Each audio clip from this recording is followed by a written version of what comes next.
साल था 1979। पाकिस्तान की राजधानी इस्लामाबाद के एक सुनसान होटल के कमरे में एक भारतीय एजेंट की लाश पाई गई।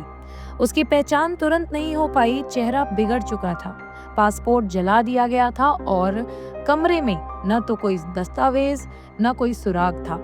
लेकिन भारतीय खुफिया एजेंसी रॉ इस मौत को एक दुर्घटना मानने को तैयार नहीं थी। वो जानती थी कि उसका एक बेहतरीन जासूस जो पाकिस्तान के परमाणु कार्यक्रम पर निगरानी कर रहा था, गायब हो चुका है और अब उसकी यही हालत मिली है। इस एक मौत ने रॉ के अंदर एक तूफान खड़ा कर दिया। लेकिन असली झटका तब लगा जब ये सामने आया कि उसे न केवल अकेला छोड़ दिया गया था, बल्कि उसकी सुरक्षा और बचाव की सभी संभावनाएं भारत सरकार की राजनीतिक नीतियों को भेंट में चढ़ा दिया गया था। नमस्कार, आज हम बात कर रहे हैं सबसे गोपनीय खुफिया agency raw research and analysis wing की एक ऐसी अनसुनी कहानी पर जो राजनीतिक उठापटक और जाबाजी के बेजोड़ उदाहरणों से भरी हुई है। यह कहानी 1977 से शुरू होती है जब भारत में सत्ता परिवर्तन हुआ और मोरारजी देसाई प्रधानमंत्री बने। उनका मानना था कि रॉ का इस्तेमाल तत्कालीन प्रधानमंत्री इंदिरा गांधी ने अपने राजनीतिक विरोधियों को दबाने के लिए किया था और इसी सोच के चलते उन्होंने रॉ के प्रति अविश्वास की नीति अपनाई। सत्ता में आते ही मोरारजी देसाई ने रॉ के कई प्रमुख अभियानों और देश भर में चल रही भर्ती प्रक्रियाओं को पूरी तरीके से रोक दिया। रॉ के संस्थापक RN काओ और उनके भरोसेमंद सहयोगी के शंकरन नायर को अपमानित किया गया और समय से पहले ही सेवा छोड़ने के लिए मजबूर कर दिया गया। यह रॉ के लिए एक बहुत बड़ा झटका था, जिसने विदेशों में काम कर रहे कई बहादुर एजेंट्स को न केवल कमजोर किया बल्कि सीधे खतरे में डाल दिया। इसी संकट के दौर में रॉ को पाकिस्तान के परमाणु कार्यक्रम से जुड़ी बेहद संवेदनशील जानकारी मिलती है। रॉ के एजेंट्स ने पाकिस्तानी वैज्ञानिकों के बालों के नमूने तक एकत्र किए, जिनकी जांच से खान रिसर्च लैबोरेटरी KRL में चल रही परमाणु गतिविधियों की पुष्टि हुई।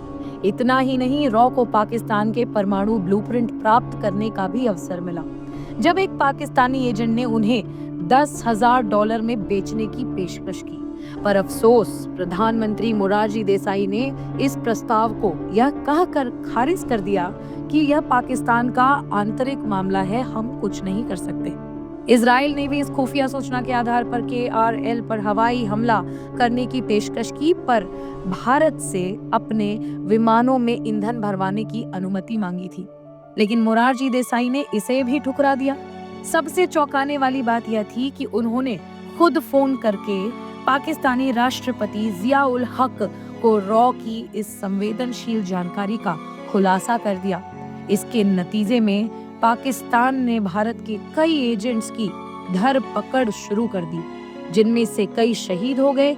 यह राजनीतिक हस्तक्षेप न सिर्फ रॉ के मनोबल को तोड़ा गया, बल्कि पाकिस्तान का परमाणु कार्यक्रम भी केवल कुछ समय के लिए ही बाधित हो पाया, रुक नहीं सका।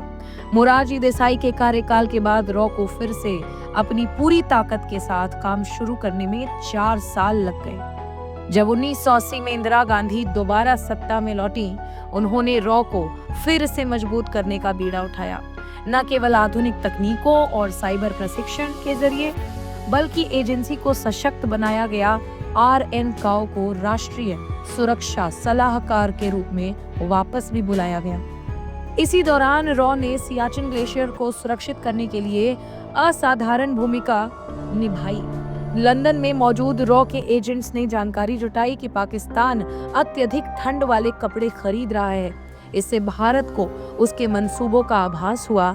रॉ के हस्तक्षेप से पाकिस्तान के कपड़ों की डिलीवरी में भी देरी हुई और भारतीय सेना ने तैयारी कर 13 अप्रैल सन 1984 को ऑपरेशन मेघदूत के तहत सियाचिन पर सफल कब्जा कर लिया, जो आज भी भारत के नियंत्रण में है।